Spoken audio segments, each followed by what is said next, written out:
Hi boys and girls, it's Mrs. Katzenoff. I hope you had fun watching the slideshow of Wassily Kandinsky's art. Wassily Kandinsky was an abstract artist, and if you guys can think way back to when we did some Georgia O'Keeffe paintings, we kind of touched on what abstract means. So if you don't remember, when you make an abstract work of art, you're not really painting a picture of anything that we know. So we're not painting a picture of a dog or a house or a person. We are making things that don't necessarily have to be anything at all. And the reason that abstract artists like to make abstract art is because they like the viewer, which is you're the viewer, to kind of have to use your imagination to create your own meaning of the work. There's many different types of abstract art. Wassily Kandinsky is just one abstract artist. Georgia O'Keeffe, which you know, is another type of abstract artist. She makes abstract paintings of flowers, and the way that she makes her flowers abstract is by zooming in so close to the flowers that you can't recognize them anymore. Kandinsky is a totally different type of abstract artist. And if you took the time to look at the paintings, you might have noticed that Kandinsky uses a lot of lines, shapes, and colors to make his abstract art. His lines are very neat and clean and straight, and his colors are very flat, and he has a very meticulous way of painting. It almost looks like a computer printed it out. That's how nice and neatly he paints in the lines. So that's kind of his style of making abstract art.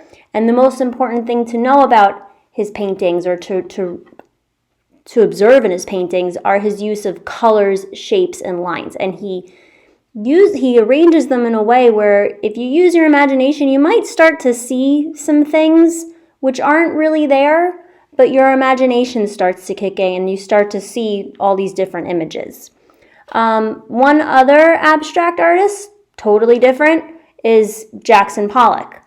Jackson Pollock is an abstract artist who is not nice and neat at all. He actually takes his paintbrush with some paint and splashes it directly at the canvas and makes these very drippy, splattery paintings that are kind of messy, very cool, but totally different than Wassily Kandinsky. So I'm just showing you that so that you can see that between Wassily Kandinsky and Jackson Pollock and Georgia O'Keeffe, there are many, many different ways of making abstract art.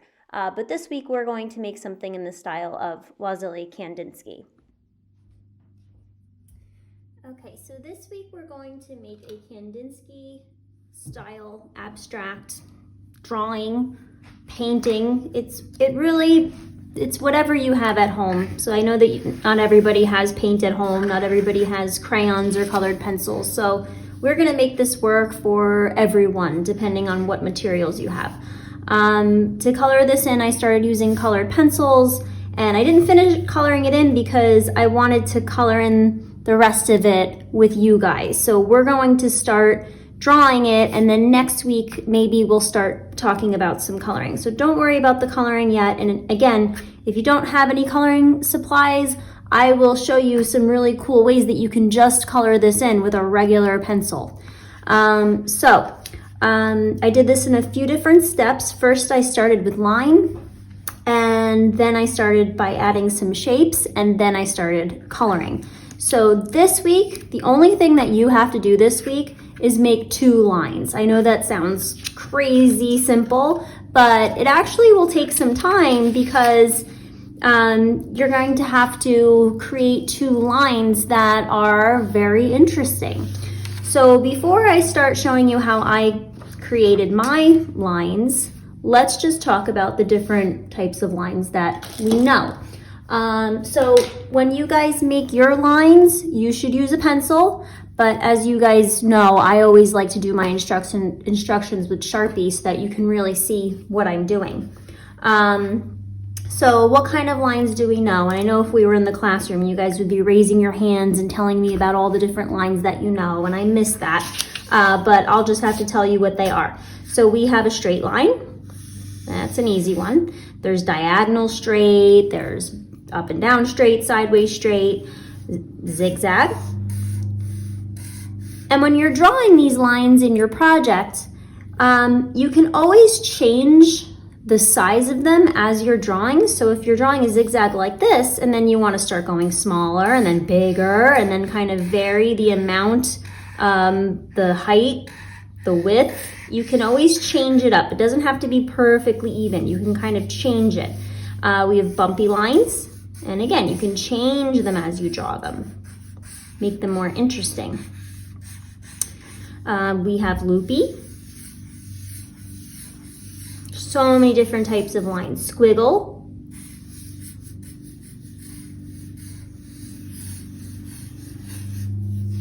What else? Pumpkin teeth.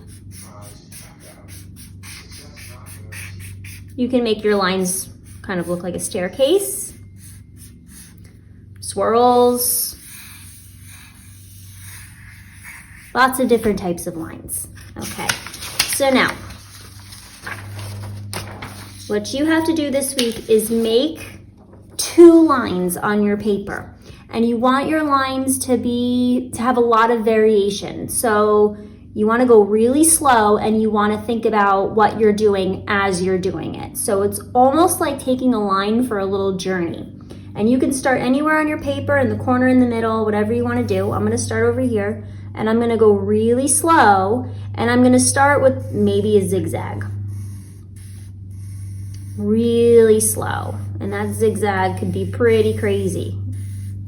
Big, small. And I'm going to stop with my zigzag because remember, I'm only doing 2 lines today.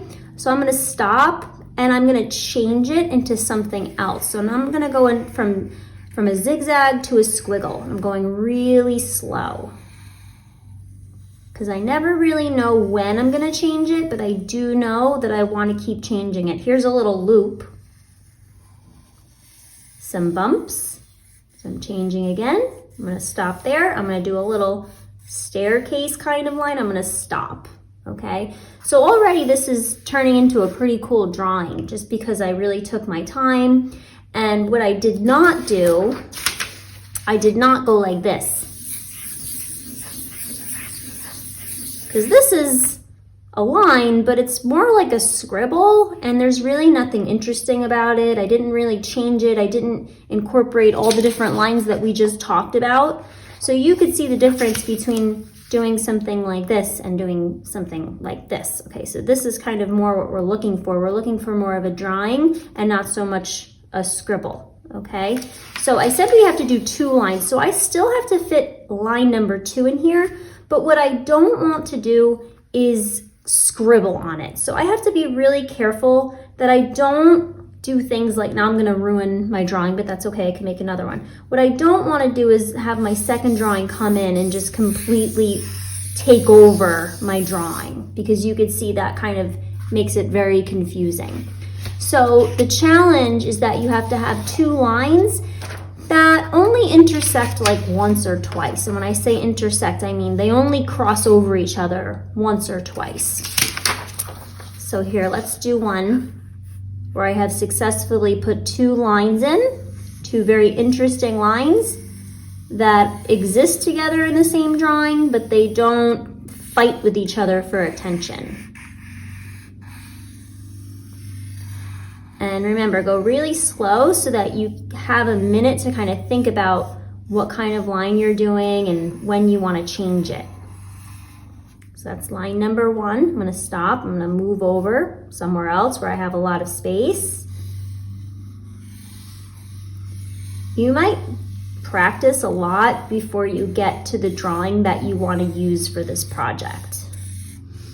And remember, just do it with a pencil so that if you make a mistake, you can erase. That's 1 intersection. So now my 2 lines have touched 1 time. And then I'll just go this way. That's 2 times, 3 times. And that's enough. I don't really want them to intersect any more than 3 times. So this is a finished project for this week. This is all you have to do for this week, because we did spend a lot of time learning about Kandinsky. So the instructions for this week are pretty simple. You might do a lot of practices that wind up looking like that, and you can do as many practices as you need to. And when you have the one that you want to use for next week, just put it aside and we will go back to it next week and I will give you instructions on how we're going to start adding some shapes. Try not to waste paper at home. So if you're going to practice, like I'm wasting paper at my home, a good way to practice is maybe doing some small little practices. So that would be one practice. And then if you really like it, take that and put it on your bigger paper. And you could just put the little practice drawings next to each other on one piece of paper. You could use the back of your paper. You can fold your paper in half like this. And you can do one practice here, one practice there, 3 and 4. So you get 4 practices on one piece of paper instead of using a different paper every single time you make a mistake, so that you don't want to waste paper. So again, 2 lines on a piece of paper, and when you have the one you like, put it somewhere safe so that we can continue working on it for next week. And next week I will show you how to make your line drawing look something really cool like this. All right, guys, so have fun, go slow, do your best. I miss you guys. We'll talk to you next week.